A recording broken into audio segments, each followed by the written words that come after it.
নমস্কার। দেবগুরু বৃহস্পতি 2025 সালে পুনরায় ট্রানজিট বা গোচর ঘটাচ্ছে। বৃহস্পতি মিথুন রাশি ত্যাগ করে কর্কট রাশিতে প্রবেশ করছে, অর্থাৎ তার উচ্চস্থ ঘরে প্রবেশ করছে। কখন? 19শে অক্টোবর 2025 রাত্রি 1টার সময়। বৃহস্পতির এই গোচর যারা কুম্ভ রাশি জাতক জাতিকারা আছে তারা কি ফল পাবেন, আপনার ক্ষেত্রে কতটা শুভ, জানতে ভিডিওটা প্রথম থেকে শেষ পর্যন্ত থাকতে পারে। বৃহস্পতি কর্কট রাশিতে অর্থাৎ আমরা ষষ্ঠ ভাবে প্রবেশ করছে। যখন প্রবেশ করছে বৃহস্পতি কোন নক্ষত্রে অবস্থান করবে? বৃহস্পতি হচ্ছে নক্ষত্র যে পূর্ণবসু নক্ষত্র, অর্থাৎ বৃহস্পতি স্ব নক্ষত্রে অবস্থান করছে। তাহলে বৃহস্পতি যেমন কর্কট রাশিতে যেমন উচ্চস্থ হয়, তেমনি স্ব নক্ষত্রে অবস্থান, যা বৃহস্পতির ক্ষেত্রে খুব শুভদায়ক। এক্ষেত্রে কুম্ভ রাশি কি ফল পাবে স্পেসিফিক। এবার আপনাদের মনে প্রশ্ন আসতে পারে যে গত 14ই মে 2025 রাত্রি 11:55 বৃহস্পতি মিথুন রাশিতে এন্ট্রান্স করেছিল, বৃষ রাশি ত্যাগ করে। মাত্র কিভাবে 5 মাস 5 দিনের মধ্যে বৃহস্পতি পুনরায় ট্রানজিট ঘটাতে পারে, যেখানে বৃহস্পতি একটা রাশিতে 1 বছর করে থাকে। সুপ্রিয় দর্শক বন্ধু, বৃহস্পতির এই যে গতিপথটা হচ্ছে, এই যে ট্রানজিটটা হচ্ছে, এটা হচ্ছে বৃহস্পতি অতিচার গতি। এবারে আপনাদের মনে প্রশ্ন আসতে পারে এই অতিচার গতিটা কি। এক্ষেত্রে উত্তর হলো সুপ্রিয় বন্ধু, গ্রহদের গতিপথ। জ্যোতিষশাস্ত্রে গ্রহদের 8 রকম গতিপথ লেখা আছে। জ্যোতিষশাস্ত্রে কি কি? বক্র, অনুবক্র, কুটিল, মন্দ, মন্দতর, সম, শীঘ্র, শীঘ্রতর। এই 8 ধরনের গতিপথ লেখা আছে। একমাত্র রাহু কেতু সর্বদা বক্র গতিতে চলে, আর রবিচন্দ্র দেখবেন সর্বদাই সরল গতিপ্রাপ্ত হয়, এরা কোনো গতিপ্রাপ্ত হয় না। আর বাকি মঙ্গল, বুধ, বৃহস্পতি, শুক্র, শনি, এরা সবগুলো গতিপ্রাপ্ত হয়, যে 5টা প্ল্যানেট আছে। বর্তমান বৃহস্পতির যে গতিটা হচ্ছে, এটা হচ্ছে অতিচার গতি, অর্থাৎ গ্রহটা অনেকটা ফাস্ট মুভমেন্ট, এটা শীঘ্রতর গতিকে বলা হয় অতিচার গতি। অনেকটা ফাস্ট মুভমেন্ট হয়ে যাচ্ছে। তাই 5 মাস 5 দিনের মধ্যে বৃহস্পতি ট্রানজিট ঘটছে। এবার আমাদের মনে প্রশ্ন আসতে পারে, এই যে বৃহস্পতি 19শে অক্টোবর 2025 রাত্রি 1টার সময় প্রবেশ করছে কর্কট রাশিতে, কিন্তু এই কর্কট রাশিতে বৃহস্পতি কতদিন থাকবে, এটা তো মনে প্রশ্ন আসতে পারে। সুপ্রিয় দর্শক বন্ধু, মাত্র 46 দিন থাকবে। আগামী 4 ডিসেম্বর 2025 বৃহস্পতি পুনরায় কর্কট রাশি ত্যাগ করে মিথুন রাশিতে চলে যাবে, 4 ডিসেম্বর 2025। তাহলে মাত্র 46 দিন বৃহস্পতি থাকছে আপনার কোথায়? ষষ্ঠে। কি ফল দান করবে যারা কুম্ভ রাশি জাতক জাতিকার আছে? এই ফলাফল জানার আগে জানতে হবে বৃহস্পতির সম্বন্ধে। কেন বৃহস্পতি সম্বন্ধে জানবেন? তবে তো আপনি তার বৃহস্পতি ফলাফল সম্বন্ধে আপনারা বুঝতে পারবেন। তা প্রথমে আলোচনা করি বৃহস্পতি তারা কে।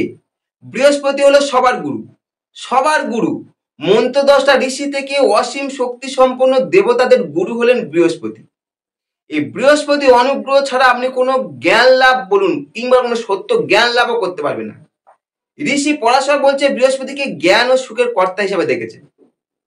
বৃহস্পতি রাশিচক্রে 2টো ঘরে অধিপতি, এক হচ্ছে ধনু রাশি, 2 হচ্ছে মীন রাশি অধিপতি। বৃহস্পতি উচ্চস্থ হয় কর্কট রাশিতে, অর্থাৎ বর্তমান যেখানে বৃহস্পতি প্রবেশ করছে, এই বৃহস্পতি তার কর্কট রাশিতে উচ্চস্থ হচ্ছে 0 থেকে 5 ডিগ্রি পর্যন্ত। বৃহস্পতি নিচস্থ হয় মকর রাশিতে, কত ডিগ্রি পর্যন্ত? 0 থেকে 5 ডিগ্রি পর্যন্ত। বৃহস্পতি মূল ত্রিকোণ হয় কোথায়? ধনু রাশিতে, 0 থেকে 10 ডিগ্রি পর্যন্ত। তাহলে বৃহস্পতি সব থেকে মিত্র কারা? রবি, চন্দ্র আর মঙ্গল, এই 3টে প্ল্যানেট বৃহস্পতি সব থেকে মিত্র, রবি, চন্দ্র, মঙ্গল। বৃহস্পতি না মিত্র না শত্রু, কাকে দেখে? শনিকে। শনিকে বৃহস্পতি সমচোখে দেখে, না মিত্র না শত্রু। আর বৃহস্পতি বুধ আর শুক্রকে প্রধান শত্রু রূপে দেখে, বুধ আর শুক্র। বৃহস্পতি আমাদের জীবনে কি প্রভাব রাখছে? আমাদের মনের উপর প্রভাব রাখছে ইন্টুইশন, সমস্ত জ্ঞানকে উপলব্ধি করবে আমার নিজস্ব করে নেওয়ার ক্ষমতা, উদারতা, ধীরতা, বিচার কুশলতা, গম্ভীরতা, সত্যপ্রিয়তা, ক্ষমাশীলতা, দূরদর্শিতা, আনন্দ, ইন্দ্রিয় অনুভূতি, নিরপেক্ষ সুখ। এটা হচ্ছে আমাদের মনের উপর প্রভাব রাখছে। আর বৃহস্পতি আমাদের ভাব জগতে কি প্রভাব রাখে? বৃহস্পতি আমাদের ভাব জগতে প্রভাব রাখছে প্রজ্ঞা, অভিজ্ঞতা, বিজ্ঞান, দর্শন, ক্ষমা, আবিষ্কার, আদর্শ, সাম্যবাদ, বিশ্ব মানবতাবাদ আর সৌভাগ্য নির্দেশ করছে আমাদের ভাব জগতে। আর বৃহস্পতি আমাদের বাহ্য জগতে কি প্রভাব রাখছে?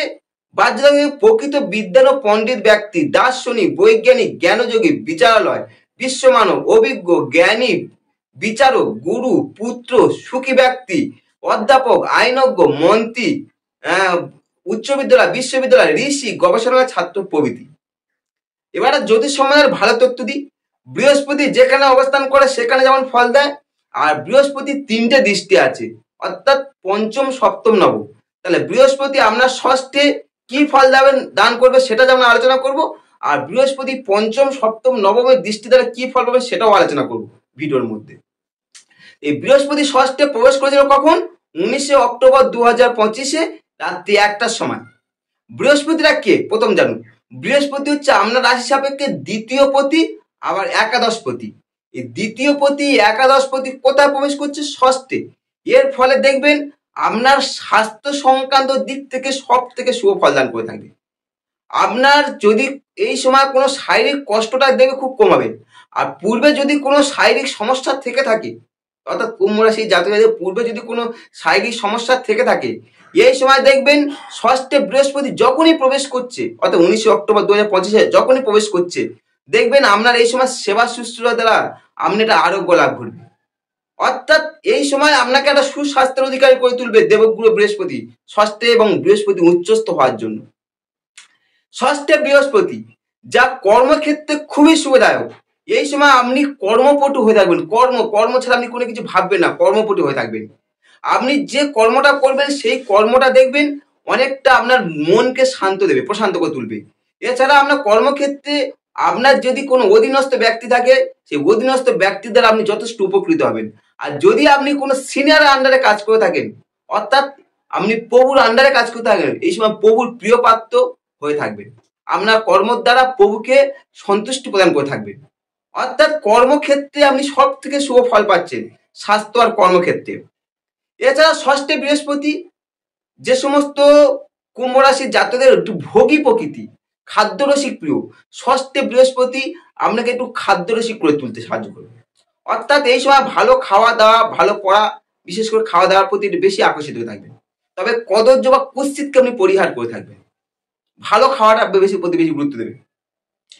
যে সমস্ত কুম্ভ রাশি যাদের স্পোর্টস লাইনে আছেন, অর্থাৎ খেলাধুলার সঙ্গে যুক্ত আছেন, স্পোর্টস লাইনে এই সময় খুব শুভ ফলদান করে থাকবে। অর্থাৎ আপনাকে স্পোর্টসের রাজযোগের মতো ফলদান করবে। স্পোর্টসে হতে পারে আপনার ভালো উন্নতি করবেন, এবং কোনো একটা ভালো সেক্টরে, স্পোর্টসে ভালো যে সেক্টরগুলো আছে সেই সেক্টরে আপনি চান্স পেতে পারেন। অর্থাৎ আপনার ক্ষেত্রে এই সময় স্পোর্টস লাইনে খুবই শুভ ফলদায়ক হতে চাই বৃহস্পতি ষষ্ঠে থাকার জন্য। ষষ্ঠে বৃহস্পতি যা আপনার মাতুল, অর্থাৎ মামার বাড়ির দিক থেকে খুব শুভ ফল পাবেন। এই সময় মামার বাড়ি হয় আপনার মামা কিংবা মাসি, অর্থাৎ মায়ের যারা ছোট আছে, সেই মামার বাড়ি ও মাসির বাড়ির দিক থেকে দেখবে এই সময় উন্নতি ঘটবে। কিংবা তাদের বাড়িতে কোনো উৎসব বা সুখ শান্তি, একটা বাড়িতে সর্বদিক থেকে শুভ ফল পাবে। তার বাড়িতে আপনার মামার বাড়িতে এই সময় কোনো উৎসবাদী হতে চলেছে। ষষ্ঠে বৃহস্পতি মূলত বলেছি 3টে দৃষ্টি, পঞ্চম, সপ্তম, নবম। পঞ্চম দৃষ্টি দ্বারা কর্মভাবকে দেখবে। তাহলে বৃহস্পতির মতো শুভ গ্রহ কর্মভাবের দৃষ্টি, যা কর্মক্ষেত্রে বিশেষভাবে শুভ ফলদান করবে। এই সময় আপনি কর্মক্ষেত্রে সম্মানও পাবেন, সম্মানজনকভাবে কাজে জীবিকা নির্বাহ করবেন, এবং কর্মক্ষেত্রে আপনি যথেষ্ট সুনামের অধিকার হবে। আর আপনি যে কর্মটা করছেন, যে কর্মস্থানে আছে, সেখানে আপনি জ্ঞানী ও সাধু বলে সবার কাছে প্রশংসিত হবে। অর্থাৎ কর্মক্ষেত্রে খুব শুভ ফলদান করছে বৃহস্পতি। এছাড়া কর্মভাবে দৃষ্টি, যা কর্মে অনেক সুযোগ সুবিধা আপনি এসে উপস্থিত হবে। ষষ্ঠে বৃহস্পতি সপ্তম দৃষ্টি দ্বারা আপনার দ্বাদশ ভাবকে দেখবে, 12 ভাবকে দেখবে, যা আপনার অপব্যয়টা কমাতে সাহায্য করবে। পূর্বে যা ব্যয় করছে সেই ব্যয়টা আপনার অপব্যয় কমবে। অর্থাৎ এই সময় যে সৎ ব্যয় করবেন, সেই সৎটা আপনার নিজের এবং সংসারের প্রতি কিছুটা সৎ ব্যয় করে থাকবেন। অপব্যয়টা আপনি বেশি করবেন না এই সময়। এছাড়া ষষ্ঠে বৃহস্পতি যেমন শত্রু সংখ্যা কমায়, তেমনি দ্বাদশে বৃহস্পতি দৃষ্টি শত্রু সংখ্যা অনেকটা কমে দেবে, এবং অনেক শত্রু আপনার পরম মিত্র হয়ে উঠতে পারে। আর দ্বাদশে বৃহস্পতি দৃষ্টি যা আপনার ধর্মভাবটাকে প্রবল করে তুলতে পারে। ষষ্ঠে বৃহস্পতি নবম দৃষ্টি দ্বারা কোথায় দেখবে? আপনার দ্বিতীয় ভাবকে দেখবে, যা আপনার আর্থিক বিষয়ে খুব শুভদায়ক। অর্থাৎ এই সময় অল্প পরিশ্রমে ভালো পরিমাণে অর্থ জেনারেট করতে পারবেন। এই সময় আপনি অসৎ পথ ত্যাগ করে সৎ পথে ভালো পরিমাণে অর্থ উপার্জন করতে সক্ষম হবে। এই যে বৃহস্পতি থাকছে কতদিন পর্যন্ত? আগামী 4 ডিসেম্বর 2025 পর্যন্ত, অর্থাৎ মাত্র 46 দিন থাকছে বৃহস্পতি। কোথায়? আমরা ষষ্ঠ ভাবে। তারপরে চলে যাবে 4 ডিসেম্বর 2025 চলে যাচ্ছে কর্কট রাশি ত্যাগ করে মিথুন রাশিতে। কি ফল দেবে ষষ্ঠে ডিটেলস আলোচনা করলাম। তথ্যগুলো ভালো লাগলে লাইক, কমেন্ট ও চ্যানেল সাবস্ক্রাইব করে সঙ্গে থাকতে পারেন। নমস্কার।